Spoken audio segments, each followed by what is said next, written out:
Hey guys, welcome back to Reignited and welcome back to our C10 Hemi project. Now, it's been a long time since I've actually posted any content on this thing, so we've got a lot of new subscribers since then. I want to bring you up to speed on what this project is. This is a 1986 Chevy single cab short bed C10 that I have swapped a 2017 Hemi 6.4 liter engine into. Now, I've done quite a bit of work to this thing so far. You can see the playlist up here, but basically what I've done is I've made some custom motor mounts to swap the engine into place.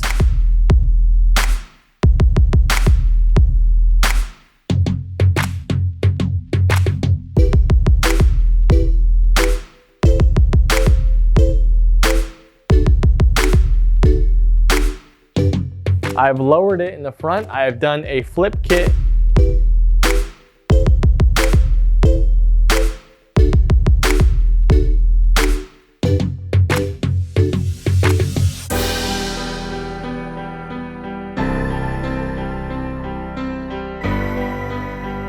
I built a set of custom headers for this thing. I built a set of traction bars for this thing.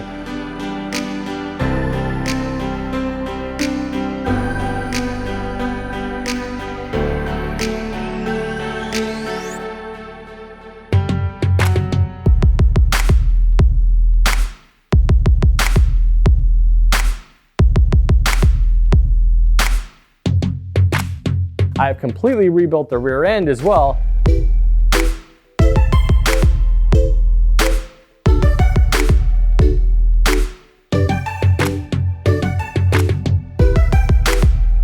So that's kind of where we stand currently. But the whole point and the whole reason that I was actually building this truck is for a race called Rocky Mountain Race Week. Now, if you don't know anything about Rocky Mountain Race Week, it's essentially what I call the West Coast version of drag week. So what you're doing is you're going to drag strips and you're racing the vehicle, but you have to drive in between all those days as well. You have to actually drive your race vehicle between the different tracks. So it's kind of an endurance test for the vehicle as well as racing it. So it was definitely something, a bucket list item that I wanted to do. And having a chance to do Rocky Mountain Race Week was always kind of a can I maybe sort of a deal, because I knew that it was going to be somewhat exclusive to get into. With the recent popularity with the different YouTube personalities doing the race, I knew that the popularity of it would just explode. And honestly, I don't even think the event organizers were ready for the amount of popularity that there was. So I have to tell you a quick story about what happened when trying to register for this race. So, like I said, I knew it was going to be really popular, and they allowed the previous year's competitors to sign up first, and whatever spots were left, that's what we could kind of fight over after that. So essentially there was 113 slots left. That's it, 113. And registration was on a Saturday. It was at 10 o'clock Central Time. So I'm at my computer, I'm ready to go. Clock hits 10 o'clock, boom, I hit the button, site goes down. I'm like, oh my goodness, here we go. And I'm hitting refresh, I'm hitting refresh. I'm also on the Facebook page for Rocky Mountain Race Week. And basically they told us later what happened. Because all of us hit the button at the exact same time, the site thought that it was being hacked and it immediately shut the server down. So they had to go in and try to restart the server and get everything booted back up. So they were posting updates saying, okay, get ready, it's coming back. So all of us are just sitting there clicking refresh on our computer for like an hour. So I think it was like an hour and 10 minutes later, I hit refresh, boom, the page comes up. I'm filling out the different fields as quickly as I can because I know everyone else is doing the exact same thing. So I'm filling out all the fields, putting in the credit card information, get everything done. Boom, it goes through, I get one of the slots. And so I am absolutely ecstatic that I managed to get one of those slots. I do feel bad for a lot of other people because it was kind of a mess, and there was a lot of people who, due to various technical issues, they got put on the waiting list or couldn't even get on the waiting list either because there were some issues with that as well. We did get in, and I am over the moon excited about it, and I'm also terrified because, as you can tell, the truck is not exactly ready to go. However, this does light a fire for me that I've got to get this thing done. I've essentially got 2 months to take this thing from where it is right now to a running, driving vehicle. That's what we're gonna do in this video. We're gonna get stuck into it, and basically you're going to get C10 content for a while here. For the next 2 months, you're gonna get straight C10 content. I'm gonna be pushing on this thing as hard as I can. I'm gonna need every single bit of your guys' support. I appreciate you watching. Let's get into it. Now, as I mentioned, today is April 1st, and today is actually my anniversary. No, I am not kidding. We got married on April 1st. Today is my 16-year anniversary. And I just want to say to my wonderful, loving wife, thank you so much for absolutely everything. You are my best friend. Thank you for supporting me in all of my crazy dreams, the things that I love to do. You've always been there for me. I love you so much. Thank you for everything. All right, starting for this video, first to take a step forward, we have to take a step back. I've got to get this engine and transmission out of the truck for right now because it's basically just mocked up in there. There's no clutch in there or anything like that. I do have all those components now, so we're going to be reassembling all of that. But first, the engine itself needs to be disassembled. It has a bad cam lifter in there. Surprise, surprise. I know that surprises nobody. But I basically got this as a core engine because it does have a bad cam lifter in there. So we're going to get those bad components out of there. We'll take a look. I'll show you a couple of tips that go along with that, and then we'll start reassembling this engine.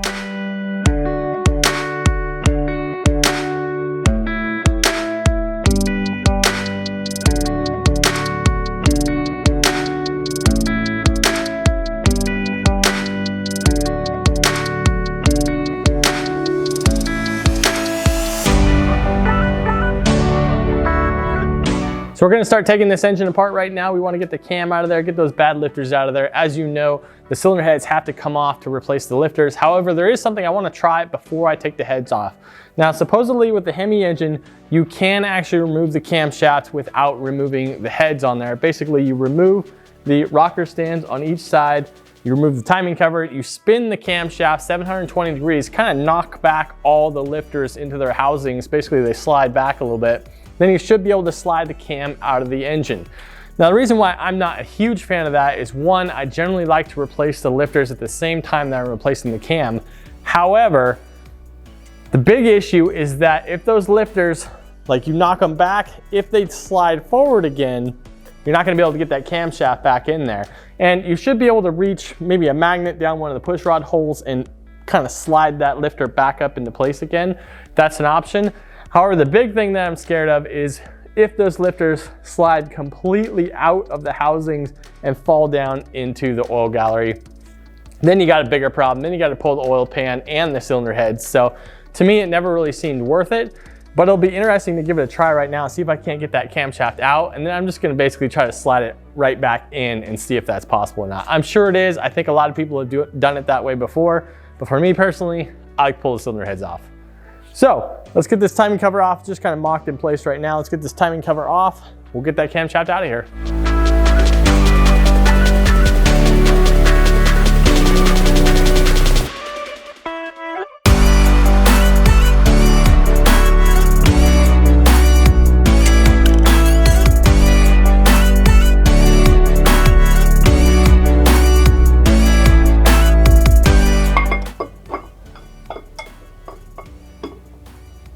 All right, so the cam itself does come out without removing the heads. Let me take a look here.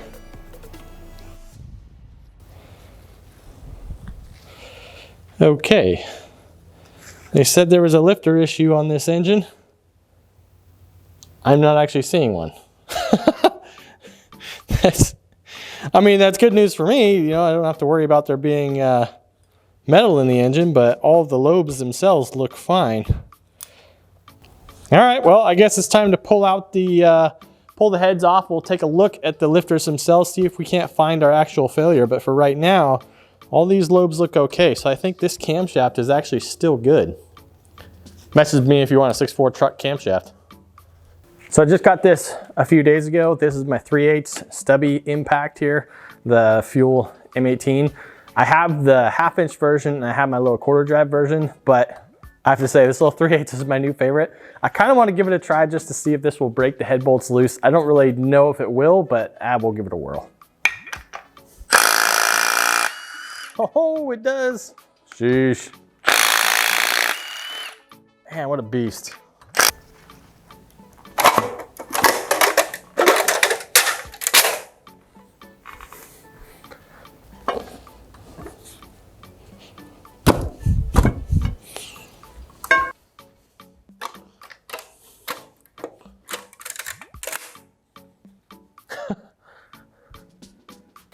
Well, it's definitely a little carbon crusty in here. We've got a lot of carbon buildup, but other than that, well, the cross hatching looks fantastic.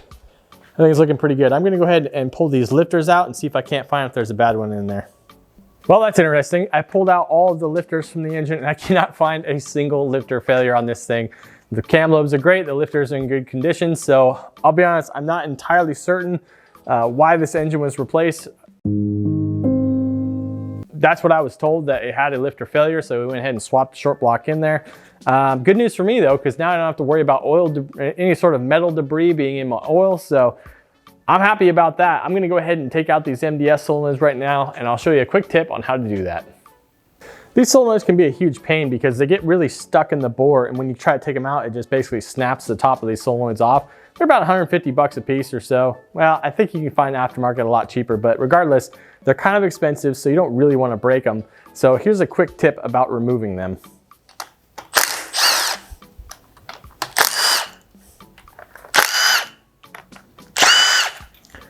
And take all your bolts out. Then the issue is that there's a little O-ring seal inside here that gets stuck to the bore. So what you do is you take a little plastic mallet, just give it a little wrap.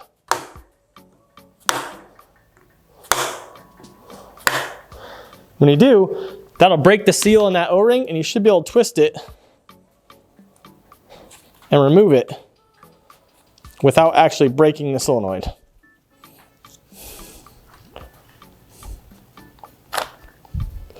Just like that. All right, I'm getting rid of the MDS system because I don't have any use for 4-cylinder mode where I'm going. So I'm going to go ahead and install these factory block off plugs here. So they just have a couple of O-rings on them. So you want to put some lubrication on those O-rings to make sure you don't cut them and then slip them right into place. All right guys, up to this point, we've just been kind of cleaning and repairing things that were needed to be taken care of. Now the block is ready to go back together again and we get to do something a little bit more fun. So I've got a Texas Speed and Performance camshaft here. I actually live like 20 minutes away from Texas Speed, so it's kind of nice to have that resource close by. I freely admit I am not the camshaft wizard. I don't really know different camshaft specifications, so I talked to them and I said, hey, you guys know what you're doing. This is what I'm planning on doing with the truck. What camshaft should I go with? And they gave me this one, which is their Texas Speed Stage 3 Performance camshaft for the Hemi engine. Now, Stage 3 kind of sounds like a lot to me, but again, I am no wizard about this thing, so I'm gonna trust their recommendation. We're gonna slap this thing in. We've got new push rods and we have the Comp Cams phaser lock kit as well, so we're gonna install that. Now, I hope this thing has a little bit of a lope to it, but if not, that's okay too. It would be nice to have a little bit just because it's a little bit more fun. But let's get this camshaft installed and then we can start with the reassembly of the rest of the engine. Oh, another point too with these is that the 6.4 liter valve springs are significantly stronger than the 5.7s. So even with this upgraded camshaft, you don't need to do a valve spring upgrade, which is nice. This engine is dry, so I'm definitely going to make sure I keep these lobes well lubricated until I can get this engine cranked over a little bit, get some oil to some different passageways.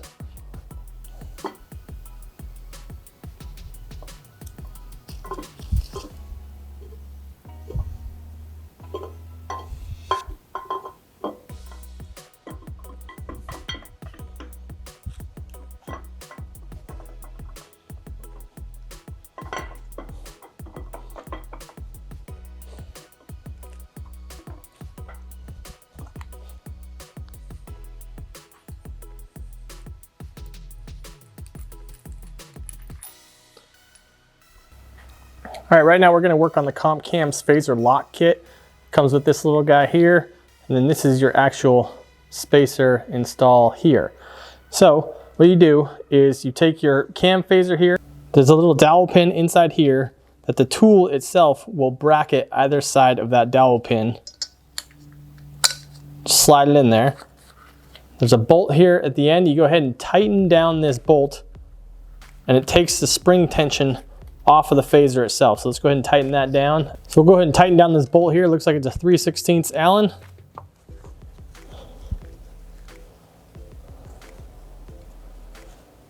There we go. So that's taking the spring tension off. Now what we need to do is flip it over. And on the back side here, you have all these bolts here. Now where the dowel pin resides here, on the opposite side, this screw, you want to loosen it, but do not remove it. Otherwise, this whole thing is gonna go sprawling out of here. You wanna remove all of these. Loosen this screw, but remove the other 4 screws, and then this whole plate will kind of slide sideways out of the way.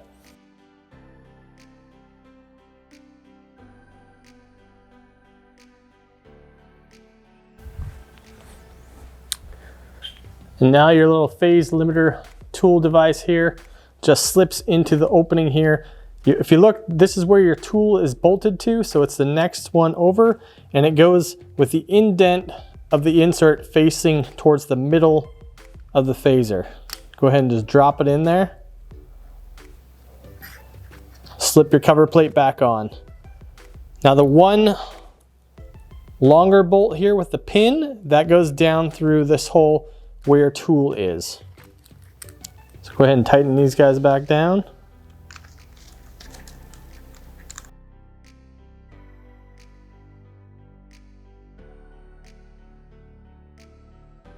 All right, now with our bolts torqued, all you have to do is remove the tool itself. Undo your spring bolt.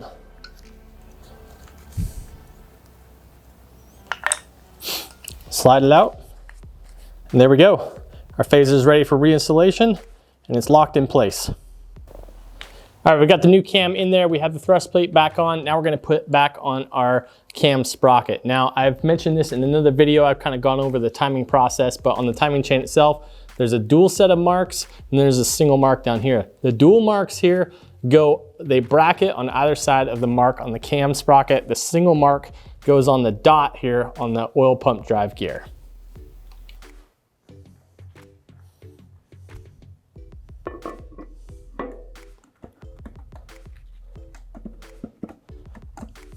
One thing I especially like about this project is because it is my own personal vehicle, I can do whatever the heck I want. All the conventional wisdom goes right out the window. So that means if I want to reuse lifters that have over 100,000 miles on them, I can do that. So that's what I'm doing. I've got a set of lifters in here, replaced all the MDS lifters with non-MDS, obviously put those MDS block off plugs in there. So we're gonna reuse some old lifters. They're in fantastic shape. I have no qualms about using them. Also, one of the things I'm doing is I'm using an oil pan from a 2006 Ram 1500. I'm gonna use the oil pan pickup for that as well. So a little bit of modification is gonna have to be done to make it work, but that's what you can do when something is your own project. You don't have to worry about the conventional things that you should be doing, whatever. No, this is my project. I'm gonna do it the way I wanna do it. All right, we're gonna go ahead and torque down our cylinder heads right now. The torque sequence is similar, but not identical to a 5.7. On the 6.4 engine, you torque these main bolts down, the 10 main bolts down to 25 foot-pounds, and then 45 foot-pounds, and then 95 degrees. So a little bit different there. And then of course, the upper bolts here, the little 10 mil bolts, you go ahead and torque those down to 25 foot-pounds.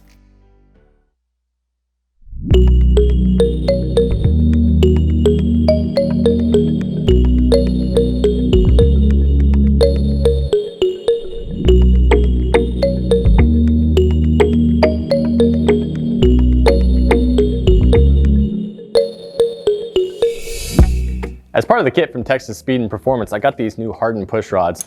And to me, initially I was like, whatever, just push rods, not really that big of a deal. But man, when you compare these things to the stock push rods, these things are pretty burly. I was really impressed with these things. So definitely a nice upgrade to have, and they're all black, so how cool is that?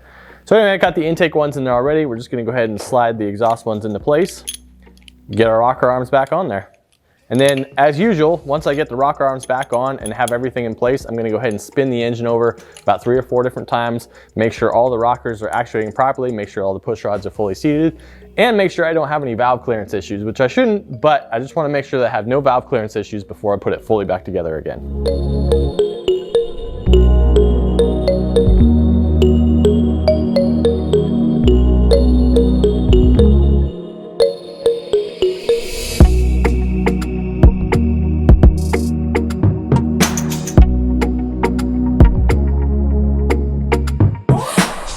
Spun the engine over multiple times, everything seems to be clear, there's no valve clearance issues, everything's rotating smoothly.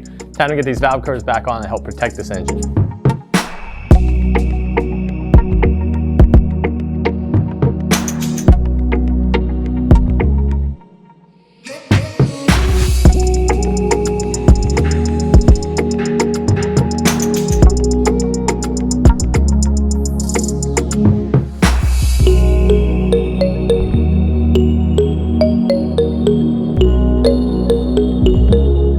So we're starting to make some progress on our engine reassembly here. I went ahead and got that crank pulley installed. Guess what? I got the wrong one. This is not quite the correct model. It sits out about a ½ inch from where it needs to be. So I'm going to have to get a different crank damper, but that doesn't mean we can't keep reassembling some of these other components. What I'm going to do right now is we're going to go ahead and install the engine mounts that I built. We're going to put the crank sensor in there and just continue with our general reassembly here, just so you get a nice little overview of what the engine is going to look like when it's all back together again. So the crank sensor on these Hemis mounts all the way down here at the back of the block on the passenger side. Got a brand new sensor here. Go ahead and install that there. Not a big deal, super easy. I did install the NOx sensors, the factory NOx sensors on this engine. I'm not sure if the Terminator X harness will actually use those or not, but I figured I might as well install them anyway. On this side of the engine, we need to install the engine mount that I made. However, before we do that, I realized after I made the new headers for this thing that I did not mock up the headers with the dipstick installed. And I realized that that was kind of a major oversight on there, because basically getting a dipstick to come up through the headers was going to be a bit of a trick. So I wasn't quite sure what I was going to do. However, I looked through my stash of parts that I had, and I have this dipstick from a 2006 Dodge Truck 1500 that actually, if you slip it in there, I kind of bent it a little bit so that it would fit behind the motor mount plate that I made, but it actually tucks up in there really nicely. And I'll just have to build a small mount here at the front. So that was a huge relief to get that on there. Okay, here we go with the motor mount plate. Now you guys are always asking me, are you putting Loctite on those bolts? Doesn't seem to matter what I'm doing. You're wondering if I'm putting Loctite on it. On these bolts, absolutely yes, I am putting Loctite on here.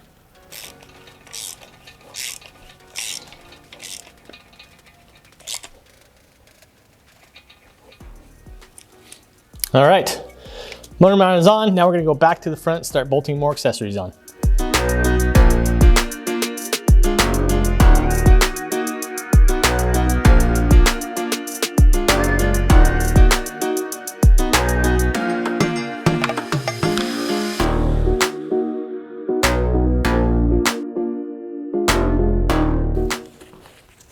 Now you notice I am actually putting an AC compressor on this vehicle, and I want to have AC at some point. However, I will not have AC right away. Right now, I'm just putting the compressor on here so that I can have some easy belt routing, so I can use a factory belt to make it all work.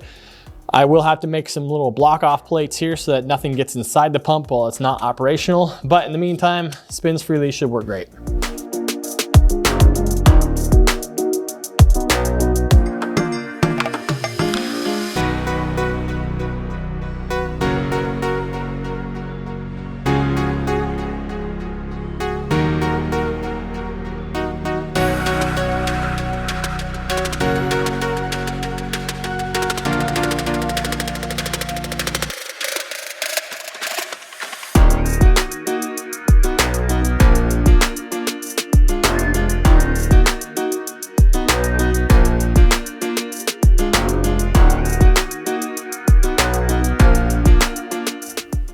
So there it is, engine is completely assembled. I'm going to have to take most of this stuff back apart just to get it back down to a long block so I can reinstall it. But I wanted you guys to get a good look at this thing to see just how wide this thing is. Look at the size of this thing.